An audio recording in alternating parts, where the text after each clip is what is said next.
The collective council of 7 species had ruled the galaxy for 12,000 years. They had conquered over 200 worlds, enslaving or destroying any race that dared to stand against them. Their fleets were legendary. Their armies numbered in the billions. No one challenged the collective and lived to tell about it. When their scout ships first detected the strange blue planet at the edge of the Orion Arm, they expected another easy conquest. The primitive radio signals leaking from the world suggested a species still in its technological infancy. Simple creatures sending simple messages to each other, unaware of the greater universe around them. The Council barely discussed the matter before deciding to send a small fleet of 50 warships to claim this new territory and its inhabitants as slaves. Admiral Vexar of the Dracoran Empire stood on the bridge of his flagship, the Eternal Dominion, watching the blue marble grow larger in the viewport. His scaled face showed no emotion, but inside he felt only boredom. He had conquered 17 worlds in his career. This would be number 18. The humans, as they called themselves, had no chance against his weapons. His ships carried enough firepower to turn their entire planet into a burning wasteland. They would kneel or they would die. His officers moved around the bridge with practiced efficiency. The Dracoran were a proud warrior race, the dominant species of the collective. Their scales were thick as armor, their claws sharp as blades. They had evolved on a harsh world where only the strongest survived, and they had carried that philosophy to the stars. "Admiral," said his communications officer, a thin reptilian creature named Siras, "we are receiving transmissions from the planet. They appear to be attempts at communication." "Let them speak," Vexar said with a dismissive wave of his clawed hand. "It will be amusing to hear them beg." The screen flickered to life, showing a human female in a dark uniform. Her skin was smooth, her body soft-looking compared to the hardened warriors Vexar commanded. Her expression was calm, almost friendly. Behind her stood several other humans of different shapes and sizes. They did not look afraid. This surprised Vexar slightly, though he did not show it. "This is Admiral Sarah Chen of the United Earth Defense Force," the woman said. "You have entered human space without permission. Please state your intentions." Vexar laughed, a harsh sound that echoed across his bridge. His crew joined in, mocking the tiny creature on the screen. The idea that these soft beings had space to call their own was ridiculous. Space belonged to whoever could take it, and the collective could take anything they wanted. "I am Admiral Vexar of the Collective Council," he replied. "Your world now belongs to us. You will surrender immediately and your people will serve the Council as slaves. Resist and you will all die. The choice is simple." The human woman did not flinch. She looked at something off-screen, then turned back to face him. Her eyes were hard despite her soft appearance. Vexar noticed that the other humans behind her wore similar expressions. None of them seemed afraid. "I'm going to give you a chance that you probably don't deserve," she said. "Humanity has a tradition. We show mercy to those who surrender. Stand down your weapons, turn around your ships, and leave our system. Do this, and you will live. Continue your attack, and we will destroy you completely." More laughter erupted on Vexar's bridge. The very idea that these primitives could threaten the collective was hilarious. Their scouts had detected no warships, no orbital defenses, nothing but a handful of primitive satellites circling the planet. The humans were bluffing, trying to scare away a predator with empty threats. "Your bravery is amusing," Vexar said, "but your words are empty. Prepare to be conquered." He cut the transmission and turned to his tactical officer. "Begin the assault. Show them the price of their arrogance." The collective fleet moved into attack formation. Energy weapons charged and missiles loaded into their tubes. Vexar expected to see panic on the surface, cities trying to evacuate, governments begging for terms. Instead, his sensors detected something strange. "Admiral," said his science officer, "I am reading unusual energy signatures from the moon." "The moon?" Vexar looked at the gray sphere hanging near the planet. "What about it?" Before the science officer could answer, the moon changed. Parts of its surface shifted and moved. What had appeared to be craters opened up, revealing massive weapons platforms. The entire lunar surface came alive with defensive systems that had been hidden for decades, waiting for exactly this moment. Vexar stared at the display in disbelief. The scale of what he was seeing was impossible. "Impossible," whispered the science officer. "They have been building inside their moon. The entire structure is artificial. They hollowed it out and filled it with weapons." Vexar felt the first flicker of doubt in his chest, but doubt was for the weak. He pushed it aside and ordered his ships forward. He had 50 warships. He had conquered worlds with less. One fortress, no matter how large, could not stop the collective. The first wave of human missiles emerged from the moon's surface. They were faster than anything the collective had ever seen, leaving burning trails of light across the darkness of space. Vexar's point defense systems tried to intercept them, but for every missile they destroyed, 10 more slipped through. The weapons were guided with precision that seemed almost supernatural. The destroyer Crimson Claw vanished in a ball of fire, then another ship and another. In the first 30 seconds of combat, Vexar lost 6 vessels, 6 ships, gone in half a minute. He had never seen anything like it. "Return fire," he screamed. "Destroy that moon." His fleet unleashed everything they had at the lunar fortress. Plasma beams and nuclear warheads raced toward the human defenses, but the moon's shields held, absorbing the assault with ease. The surface weapons continued their relentless barrage. Each shot found its target. Each impact meant another collective ship dying. More ships died. The cruiser Endless Fury broke apart under concentrated fire. The carrier Divine Conquest exploded when a human weapon penetrated its ammunition storage. The battleship Wrath of Zenthos lost power and drifted, helpless, before being torn apart by a follow-up strike. Vexar watched his fleet being torn apart by an enemy he had dismissed as primitive. "Admiral, we are receiving another transmission from the humans," Siraz reported, her voice shaking with fear. "Put it through," Vexar growled. Admiral Chen appeared on the screen again. Her expression had not changed. She was still calm, still in control. Behind her, her officers worked at their stations with quiet efficiency. No panic, no fear, just steady, professional competence. "This is your last chance," she said. "Surrender now, and we will spare your remaining ships. Your wounded will receive medical care. Your crews will be treated fairly. We do not wish to kill anyone who is willing to stop fighting." Vexar stared at her, his mind racing. His fleet had been reduced from 50 ships to 31 in just minutes. The human weapons were devastating, unlike anything the collective had faced before. But surrender? A Dracoran admiral had never surrendered in the history of his species. The shame would be worse than death. His family would be disgraced. His name would be cursed for generations. "We do not surrender to inferior beings," he snarled. "We will fight to the last ship." Admiral Chen nodded slowly. Something like sadness crossed her face, though Vexar was not sure why. "Then you have made your choice. May whatever gods you believe in have mercy on you, because we cannot." The transmission ended. Seconds later, the space around Vexar's fleet lit up with new contacts. Ships were emerging from hidden positions behind asteroids, from the dark side of the planet, from nowhere and everywhere. Hundreds of human warships surrounded the collective fleet, their weapons already powered and ready. They had been waiting there the entire time, hidden and patient, ready to strike. Vexar understood then that he had been tricked. The humans had shown him only a fraction of their strength, given him every chance to retreat. He had refused, and now his fleet was doomed. They had never been in danger. They had simply been giving him opportunities to make the right choice. He had failed every test. "All ships," he commanded, his voice hollow, "continue the attack. We die with honor." His ships fought bravely, but the outcome was never in doubt. The humans were not just stronger than expected. They were overwhelming.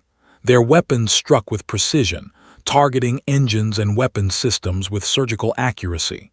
Ship after ship fell silent, dead in the void. The collective fleet crumbled like sand castles against the tide. In the end, only 4 collective vessels remained. They were surrounded, their shields failing, their weapons exhausted. And still the human fleet held fire.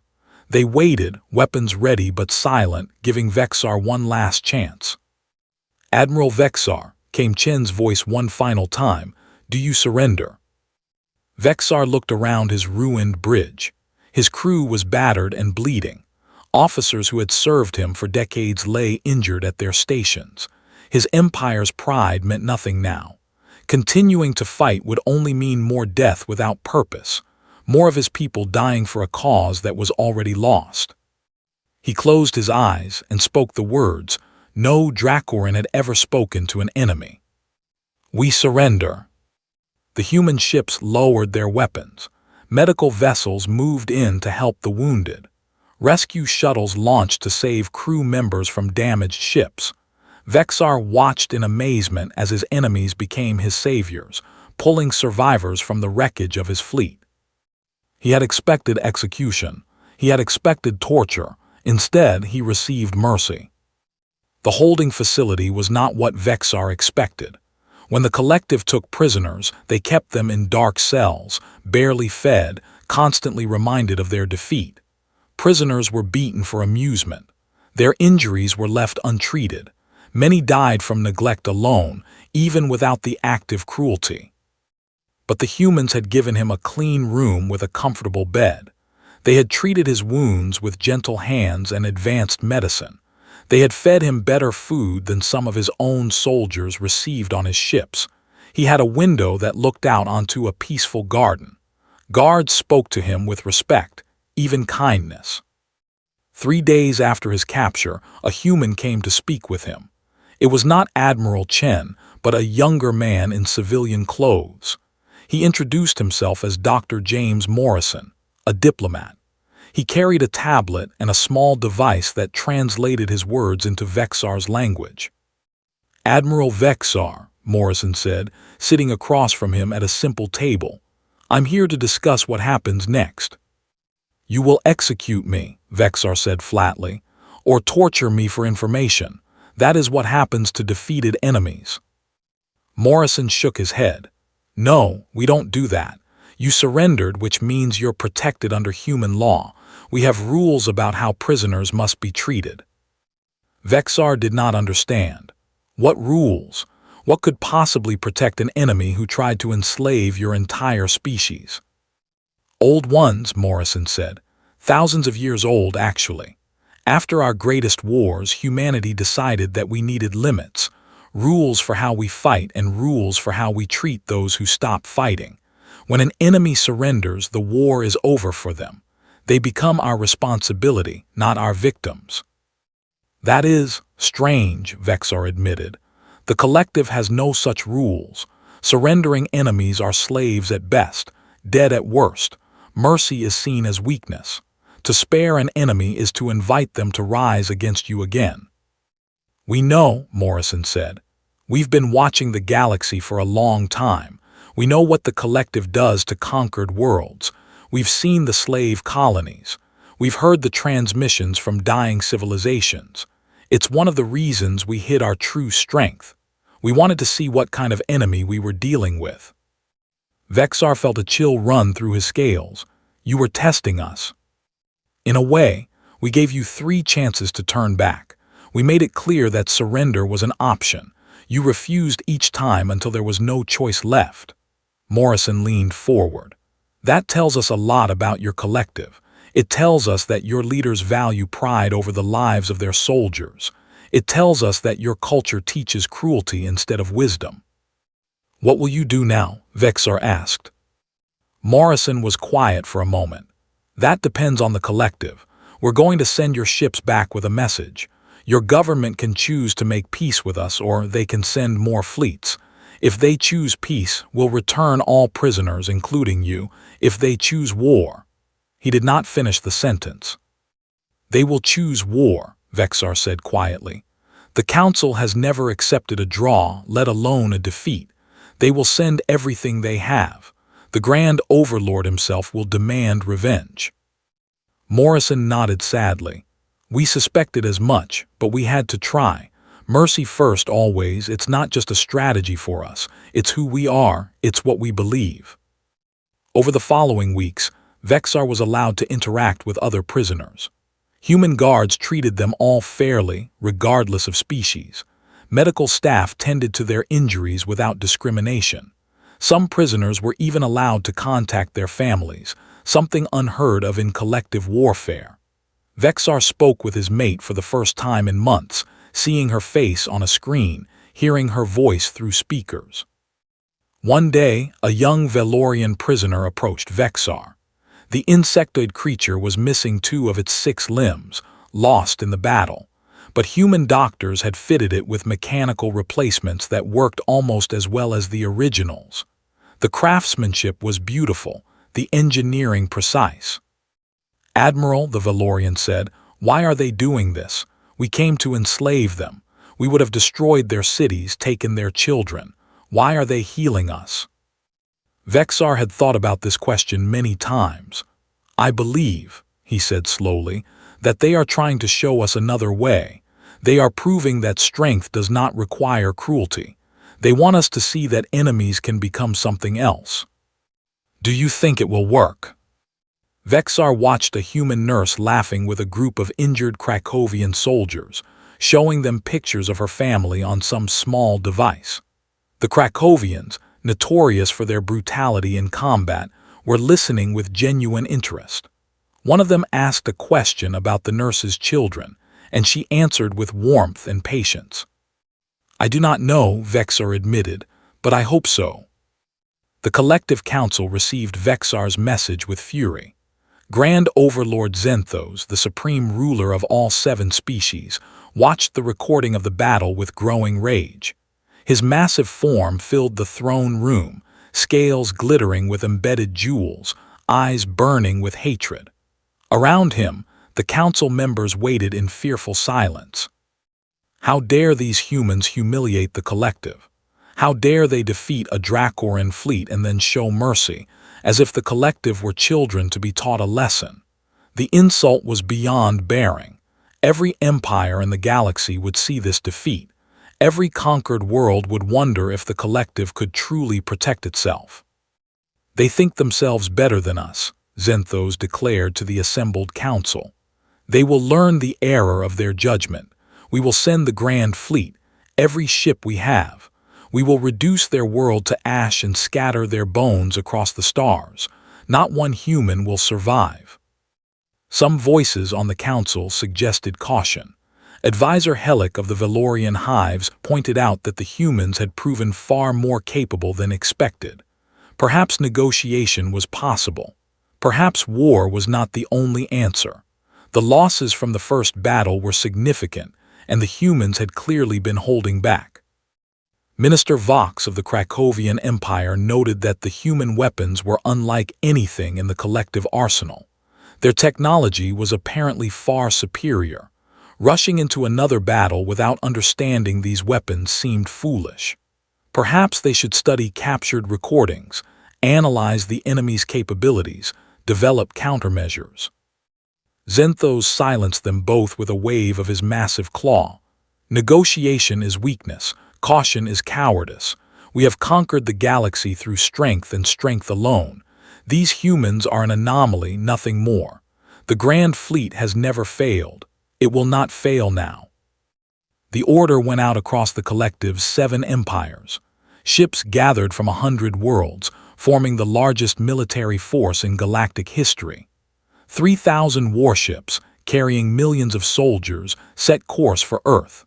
The fleet stretched across space like a river of destruction, every vessel ready to fight, every crew prepared to die. The humans watched them come.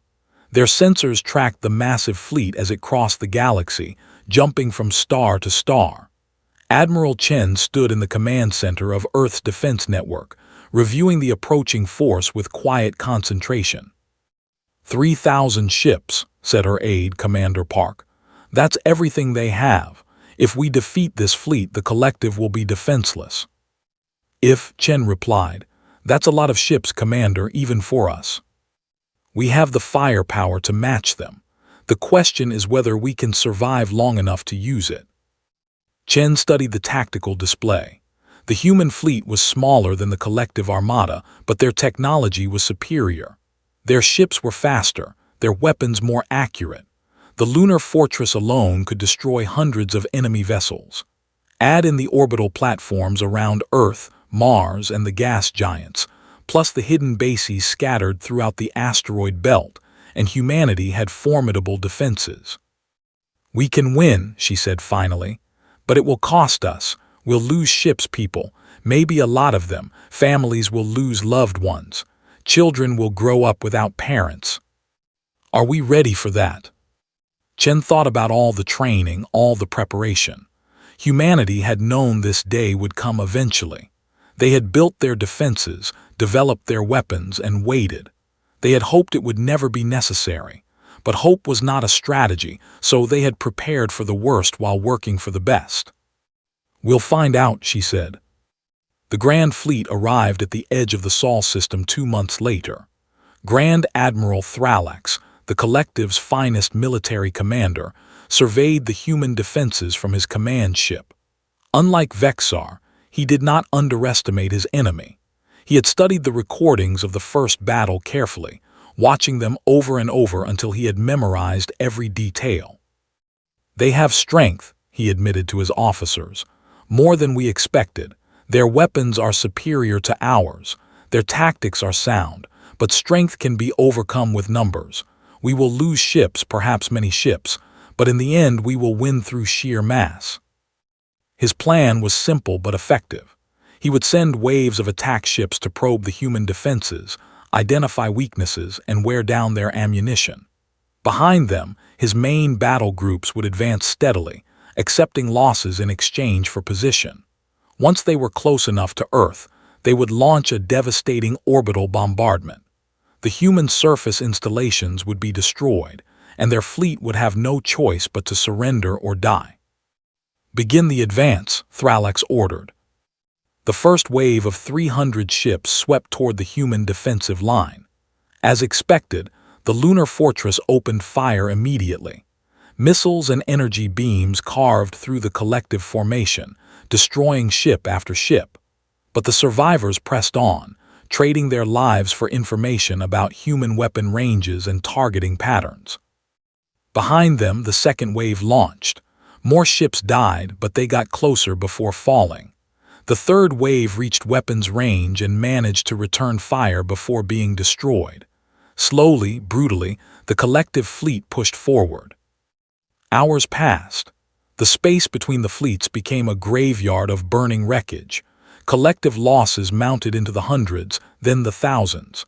But they kept coming, an endless tide of ships and soldiers willing to die for their empire. The Grand Fleet had been built for exactly this kind of war, designed to absorb losses and keep fighting. Admiral Chen watched the slaughter with a heavy heart.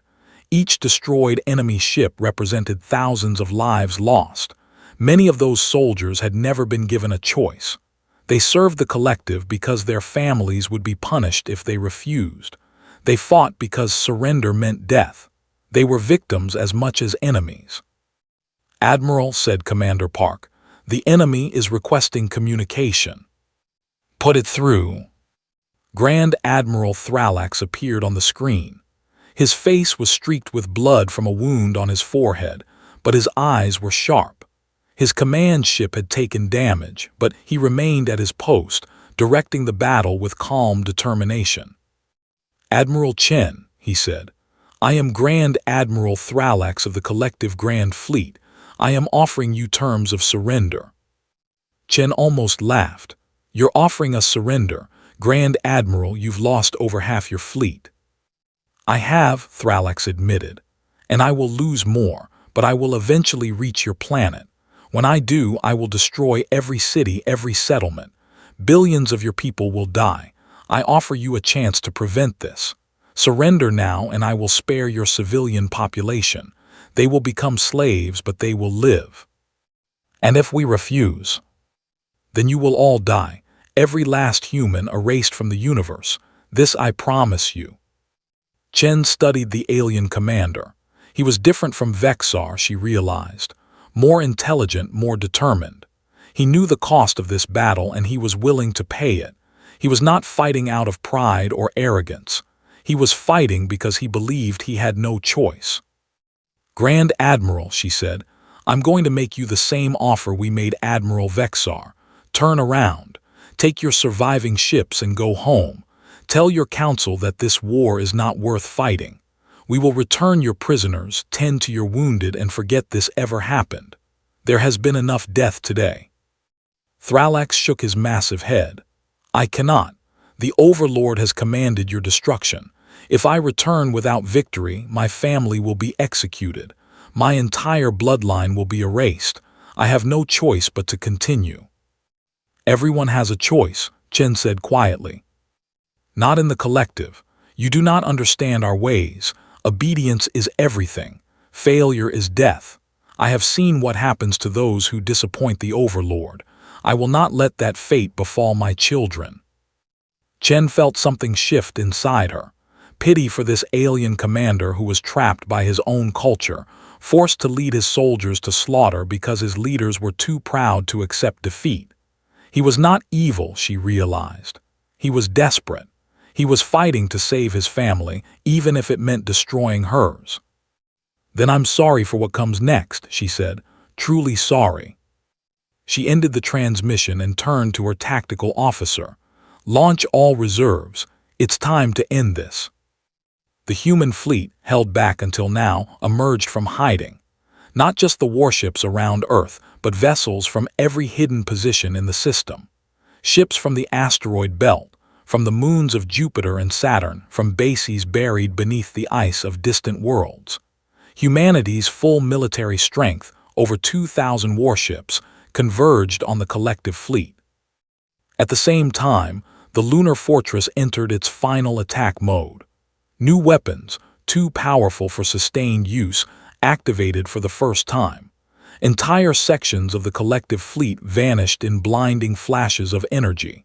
Ships that had survived hours of combat disappeared in seconds.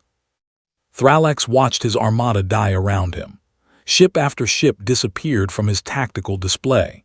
His officers reported catastrophic losses, defensive lines collapsing, formations breaking apart. The humans were everywhere, their ships darting through gaps in the collective formation, striking with devastating precision. "Grand Admiral," said his communications officer, "we are receiving surrender requests from multiple ships." "Deny them," Thrallax roared. "We do not surrender." But the requests kept coming. Captains across the fleet, watching their comrades die, were choosing to live. They powered down their weapons, broadcast human surrender codes, and waited.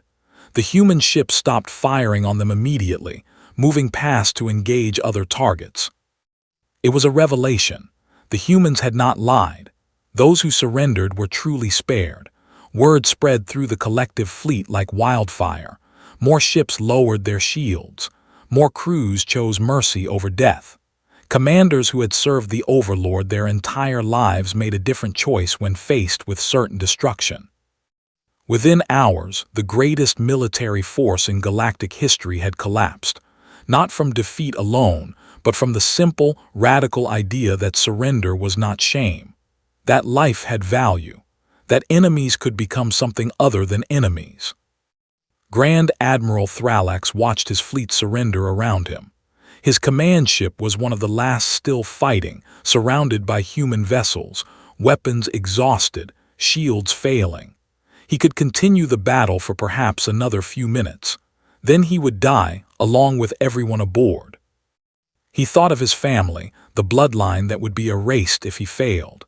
Then he thought of all the soldiers on his ship, young warriors who had trusted him to lead them. They did not deserve to die for the Overlord's pride. They had families too, people who loved them, people who would mourn them. "All hands," he said quietly, "stand down. We are surrendering to the human forces." His officers stared at him in shock. A collective Grand Admiral surrendering was unprecedented, unthinkable. "Do it," Thrallax ordered. Let our people live. The last shots of the battle faded into silence. The war was over. 6 months later, the galaxy had changed in ways no one could have predicted. The Collective Council, stripped of its military power, faced revolution from within. Species that had been conquered generations ago rose up against their oppressors. The 7 ruling empires collapsed one by one, their leaders fleeing or surrendering to the new powers that emerged. Worlds that had been enslaved for centuries declared independence. Populations that had lived in fear found their courage. Humanity did not conquer these worlds. Instead, they sent diplomats, doctors, engineers. They offered trade, not tribute, partnership, not domination. They helped build hospitals and schools. They shared technology freely. They asked for nothing in return except friendship. Many species were suspicious at first. They had known only the collective's way, where strength meant slavery and weakness meant death. This new path was confusing, even frightening. Some expected the humans to reveal their true nature eventually, to become conquerors like everyone else. They waited for the cruelty they had always known. But slowly, understanding grew. Former enemies became trading partners. Former slaves became free citizens of independent worlds. A new galactic order began to take shape, built on principles that humans had learned through centuries of their own bloody history. Admiral Vexar was released as promised, along with all other prisoners of war. He returned to his homeworld to find it in chaos, the old government overthrown. Many expected him to fight for the restoration of the old order. He was still a legendary commander, still respected by millions. He could have raised an army, started a civil war, tried to rebuild what had been lost. Instead, he did something no Dracoran leader had ever done. He apologized. In a public broadcast seen across the galaxy, the legendary admiral described his capture and treatment by the humans. He spoke of their mercy, their fairness, their strange belief that enemies could become friends. He described the nurse who showed him pictures of her children, treating him with kindness even though he had come to enslave her people. He spoke of the human doctors who healed collective wounded without discrimination, asking nothing in return. "I was wrong," Vexar said. "We were all wrong. Strength does not require cruelty. Power does not demand oppression. The humans showed us this truth, and now we must decide what to do with it. We can cling to the old ways, the ways that led us to defeat, or we can learn. We can grow.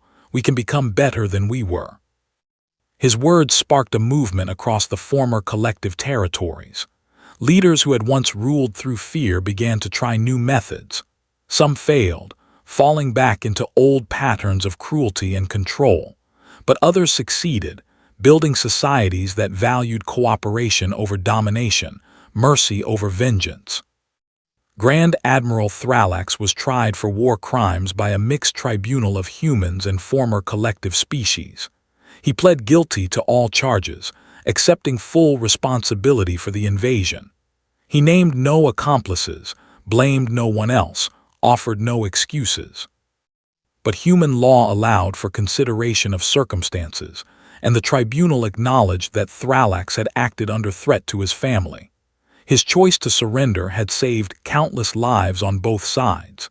His sentence was 20 years of community service, helping to rebuild worlds that had been damaged by the war. "This seems too light," Thralax told his human lawyer after the verdict. "I led an army that tried to destroy your civilization. Your people should hate me." "Some do," the lawyer admitted. "But most understand that you were also a victim of the system you served. You made the choice to surrender to save your soldiers' lives. That choice matters. Even after everything I did. Especially after everything you did. Redemption means nothing if there's nothing to redeem." Thralax spent his sentence working alongside former enemies, rebuilding what he had once tried to destroy. He helped construct new homes on worlds his fleet had threatened. He worked in hospitals, learning to heal instead of harm. He listened to the stories of those who had suffered under the collective, bearing witness to the pain his people had caused. In time, he became an advocate for peace, speaking to young soldiers across many worlds about the cost of war and the value of mercy. His story became a lesson taught in schools throughout the new galactic community. The former destroyer became a builder. The former enemy became a friend. Admiral Chen retired from military service the year after the war ended. She had led humanity through its greatest crisis, but she had no desire for fame or power.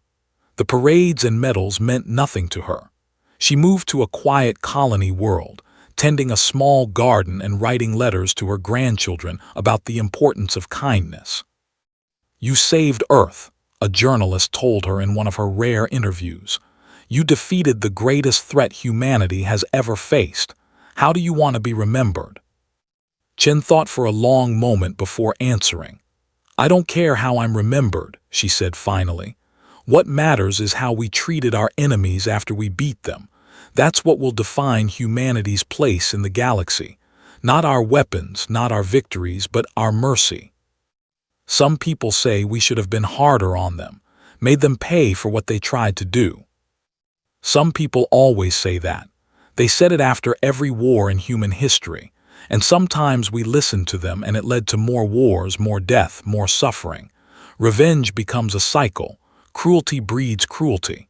This time we tried something different. We gave our enemies a reason to stop being our enemies. And it worked." The journalist nodded slowly. "Do you think it will last, this peace you've built?" "I don't know," Chen admitted. "Nothing lasts forever. But right now, worlds that were conquered for generations are free. Species that were enslaved are building their own futures. Former warriors are teaching children instead of killing them. That's worth something. That's worth everything." She turned back to her garden, carefully tending a row of flowers that had been given to her by a Dracoran delegation, seeds from their homeworld as a gesture of thanks. They had adapted surprisingly well to human soil, blooming in colors she had never seen before. Strange alien flowers growing in human earth, thriving where no one expected them to survive. "Mercy," she said quietly, more to herself than to her visitor. "It's the strongest weapon we have, not because it's easy, but because it changes things. It gives people a chance to become something better than what they were." Across the galaxy, her words proved true. Former enemies became allies. Conquered worlds became partners. Old hatreds faded as new generations grew up without the fear that had poisoned their parents. Trade routes opened between species that had never spoken except to declare war. Cultural exchange brought understanding that military conquest never could. And humanity, once dismissed as primitive and weak, became known as something far more important than conquerors. They became known as the species that could have destroyed the universe, but chose to save it instead. The species that answered aggression with strength, but tempered that strength with compassion. The species that showed, through action rather than words, that power without mercy was just cruelty, and victory without forgiveness was just another kind of defeat. The humans the galaxy learned did not fight to conquer. They did not fight to enslave. They fought to protect, and when the fighting was done, they put down their weapons and reached out their hands. They offered help to those who needed it, regardless of what those people had done before. They believed in second chances, in redemption, in the possibility of change. It was a lesson that would echo through galactic history for thousands of years to come. And it all started with a simple offer, repeated even in the darkest moments of battle. "Surrender and you will be spared. Fight and you will fall. But even after you fall, if you lay down your arms, we will show you mercy." Humanity's greatest victory was not the destruction of the collective fleet. It was the millions of lives saved by those who chose to surrender, and the billions more who lived in peace because of what happened next. It was the children who grew up free. It was the worlds that healed. It was the enemies who became friends. In the end, the strongest force in the universe was not a weapon.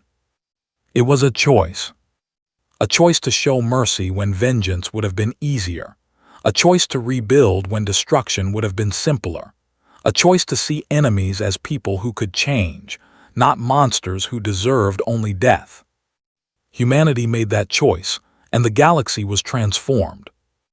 And somewhere, in a quiet garden on a distant world, an old admiral watched alien flowers bloom in human soil, and smiled at the proof that even the strangest things could grow together, if given the chance.